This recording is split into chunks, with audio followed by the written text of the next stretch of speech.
तो नया बीजारोपण होने की बात होगी, अगर नया बीज लगे है तो तेजस्वी यादव जी का नंबर कहाँ आएगा?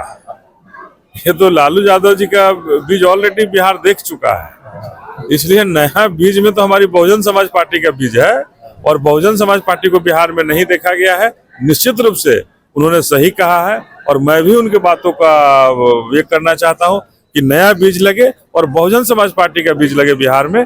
और निश्चित रूप से जब बहुजन समाज पार्टी का बीज लगेगा तो नई सरकार नई उमंग के साथ बिहार में जो शोषित दलित वंचितों पर, जो आज तक ये पिछड़ों की सरकार 35 साल से बिहार में बनी हुई है, और आजादी के 75 साल के बाद भी शोषित दलित वंचितों को जो छलावा मिल रहा है, उन सबसे उनका कल्याण होगा। और ये 3 डिसमिल जमीन के नाम पर नीतीश कुमार ने ठगा, हमारे बिहार के छात्रों को, दलित छात्रों को छात्रवृत्ति के नाम पर ठगा गया। तो ये तमाम जो हक और अधिकार हमारा है, वो हक और अधिकार उन बहुजनों को मिलेगा, और बीपीएससी के छात्रों को कभी लाठी और गोली खाने की जरूरत नहीं होगी। उन तमाम मेरिट के आधार पर नौकरियां मिलेंगी, और प्रश्न पत्र जो बाजार में बिकता है, नौकरियां जो नीतीश कुमार के राज में बाजार में बिकती है, उस पर पूर्ण अंकुश लगेगा, और मेरिट के आधार पर हमारे बिहार के लोगों को नौकरियां मिलेंगी। देखिए, मैं कभी भी सुशासन का कार्यकाल नहीं कह सकता हूं। अगर लालू यादव जी के राज को जंगल राज कहा गया, जाना जाता है जंगल राज के रूप में, तो नीतीश कुमार जी के राज को महाजंगल राज के रूप में मैं करना चाहता हूं। चूंकि इनके राज में जितने भी शोषित दलित वंचितों पर अपराध हुए, उस पर कोई भी दंडित नहीं हुआ, किसी को न्याय नहीं मिला। किसी भी, हम तमाम बेटियों का नाम लेना चाहेंगे और कहेंगे कि यहाँ रामगढ़ की बेटी का हुआ, भागलपुर में बेटियों के साथ हुआ, तमाम जगह पर, सिवान में हुआ, जितनी भी हत्याएं बलात्कार हुए, किसी को न्याय नहीं मिला। शोषित दलित वंचित परिवार को न्याय नहीं मिला। शराबबंदी में सबसे ज्यादा, शराब में, ये शराबबंदी के ये में पूरी सरकार एक नई माफिया तंत्र खड़ी की है, और माफियाओं के माध्यम से पूरे बिहार में शराब बिकवा रही है, और गरीबों को बीमार कर रही है, उनके किडनी को, उनके लंग्स को, उनके शरीर को खत्म कर रही है, और उनके माध्यम से ये बिहार के अंदर एक नया माफियाओं का सिस्टम बनाई है। ये कहीं कुछ नहीं बदलेगा। बिहार की जो स्थिति है, ये उलटने और पुलटने की अगर बात करें, तो उस उलटने और पुलटने से हमारे बिहार के बच्चों का भविष्य नहीं सुधर जाएगा। हमारे बिहार में जो बीपीएससी के परीक्षार्थी थे, उन्हें मेरिट के आधार पर नौकरी नहीं मिल जाएगी। बिहार बीपीएससी में पहले भी लोगों को बेचने का आरोप रहा है कि लोग बेचे हैं पद को, और आज भी मैं खुले तौर पर कहना चाहता हूं कि आज भी बीपीएससी के सारी पोस्टों को लगभग इन्होंने बेचने का काम किया है, और मेरिट के बच्चों को रोकने का, मेरिट के बच्चों को रोकने का काम किया है।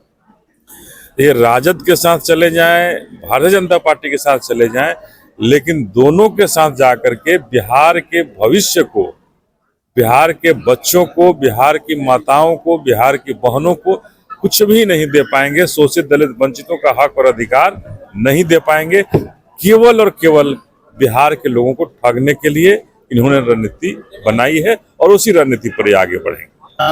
देखिए, ये जाम की समस्या हमारे बक्सर को तो पता नहीं क्या हो गया है। बक्सर में जो भी पदाधिकारी आते हैं, ये कितना दे करके आते हैं समझ में नहीं आता है। कितना पैसा दे करके आते हैं कि उस पैसा की वसूली में लगे रहते हैं। ये कहीं ना कहीं भारी मात्रा में पैसा दे करके आते हैं आरा और बक्सर के पदाधिकारी, चाहे डीएम हो, चाहे एसपी हो, कलेक्टर हो, यहाँ के लोग, जिससे बिहार, ये बक्सर में हम इन करते हैं और 5 किलोमीटर दूर लंबा जाम लगा हुआ है, आरा में जाम लगा हुआ है। आखिर क्या सिस्टम बना रखे हैं? कौन सा सिस्टम बना रखे हैं? ये माफियाओं की सरकार है, और नीतीश कुमार जी की सरकार निश्चित रूप से महाजंगल राज की सरकार है। आज हम सभी यहाँ आए हैं बहन जी के जन्मदिन को मनाने के लिए, और आज बहन मायावती जी के जन्मदिन को बड़े ही हर्षोल्लास के साथ बक्सर में मना रहे हैं, जन कल्याणकारी दिवस के रूप में।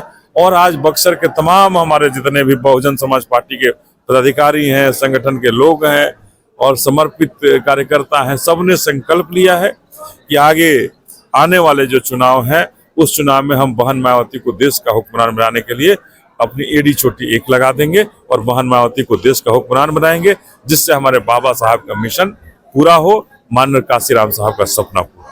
कार्रवाई नहीं हुई। देखिए, मैं तो पहले ही कहता आ रहा हूं कि बीपीएससी पर के लोगों पर कार्रवाई अगर होगी तो सबसे पहले नीतीश कुमार के मुख्यमंत्रित्व काल में जितने लोग हैं मुख्यमंत्री तक इसकी आंच जाएगी, इसलिए उस पर कभी कार्रवाई की बात नहीं हो सकती है।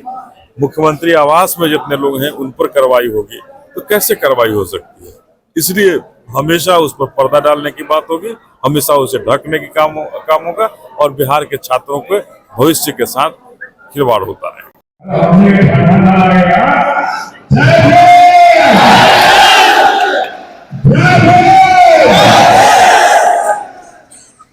लोग ये कहना चाहते हैं किसी जय भीम के नारे में हमारा सब कुछ रखा है, जय भीम के अलावे सब कुछ बेकार है। जय भीम के अलावे सब कुछ, उसी नारे में मेरा स्वर्ग छिपा है और उसी नारे में हमारा जीवन छुपा हुआ है, इसके अलावे कहीं कुछ नहीं है मेरे भाई। अपने आदरणीय बहन उस आयरन लेडी की जयंती को, जन्मदिन को मनाने के लिए जिस बहना ने 4 बार उत्तर प्रदेश के मुख्यमंत्री बनकर भारत के सबसे बड़े प्रदेश को एक नई ऊंचाई दी, नई आगाज दी और भारत में एक नई क्रांति के संचार की। तो मैं उस आयरन लेडी बहन मायावती की बात करना चाहता हूं, जिसने भारत की राजनीति के इतिहास के पन्नों को बदल दिया। माननीय काशीराम साहब ने एक IAS की तैयारी कर रही बहन को जिस तरह से भारत की राजनीति के पटल पर लाकर एक अमीर छाप छोड़ दिया, वे निश्चित रूप से भारत के राजनीतिक के इतिहास में नई क्रांति हुई। हमारी बहन जी किसी गांधी परिवार की बेटी नहीं थी, किसी बहुत बड़े घराने की बेटी नहीं है, एक साधारण से दलित परिवार में जन्मी हुई बेटी थी, जो आज हमारे बहुजन समाज की बदौलत, जो आज हमारे माननीय काशीराम साहब के इस बहुजन मिशन की बदौलत इस राजनीति के इतिहास में, भारत की राजनीति के इतिहास में अपना अमूल्य छाप छोड़ी है। और हम दलितों के लिए, पिछड़ों के लिए, अति पिछड़ों के लिए अगर कोई सबसे बड़ा नाम है जो हमारे लिए कुछ सोच रखता है, हम सोचे दलित वंचितों को सही मामले में भी आगे बढ़ाना चाहता है, तो हमारी बहन मायावती के काम है इस देश में, वो हमें आगे बढ़ाना चाहता है और हमें आगे देखना चाहता है। हम अपने बहन का जयंती में जन्मदिन मनाने आए हैं। जन्मदिन पूरे भारत में बड़े धूमधाम से मनाया जा रहा है और आज बक्सर के सरकार में हम सबों को एक संकल्प लेने की जरूरत है। लेकर संकल्प लेकिन हमने जो संकल्प ले लिया, हम संकल्प लेते हैं, बोलिए आप किसी से, तो हम सभी मिलकर संकल्प लेते हैं कि बहन मायावती को इस देश का हुक्मरान बनाएंगे, इस देश का प्रधानमंत्री बहन मायावती को नहीं बनाएंगे तो सुख चैन से नहीं बैठेंगे। तो हम यही कहना चाहते हैं कि आज भारतीय जनता पार्टी की सरकार है, इन सरकारों में तमाम दावे हुए, तमाम वादे हुए, लेकिन न तो वो वादे न तो वो दावे हम शोषित दलित वंचितों के दरवाजे तक आ पाए। तो हमारी झोपड़ियां हटे, कैसे हमें पक्का मकान मिले, कैसे हमें 2 वक्त की रोटी मिले, कैसे हमारे भाइयों को नौकरियां मिले, कैसे हमारी बहनों को नौकरियां मिले, आज तक ये सरकारें वहां नहीं पहुंच पा रही है। आज तक इन सरकारों का विचार वहां तक नहीं पहुंच पाता है। और बिहार के अंदर तो हद होती है, जब हम मांगने जाते हैं तो हम पर लाठियां मिलती हैं, हम पर गोलियां बरसाई जाती हैं और लाठियां चला करके ये सरकार कहती है कि हमने तो आपको बहुत मुश्किल प्रभारी हूं। इस नाते आप सबों से कहना चाहता हूं कि समय आ गया है, अब दिखाओ।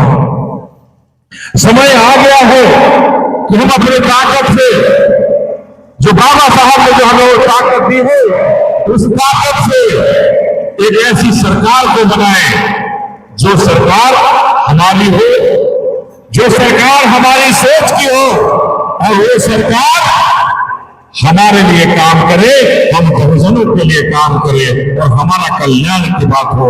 हमारी माताओं और बहनों को अस्पताल के लिए कहीं तरसना नहीं पड़े। हमें ऐसी सरकार चाहिए ना जहां अस्पताल की व्यवस्था हो।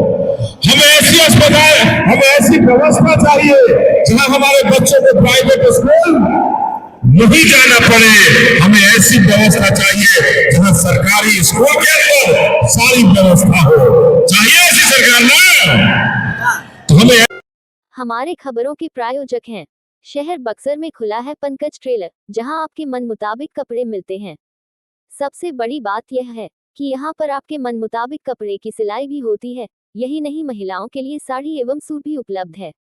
अच्छे कारीगरों के द्वारा खुद निर्मित किए गए सूट के लिए पंकज टेलर को एक बार जरूर मौका दें।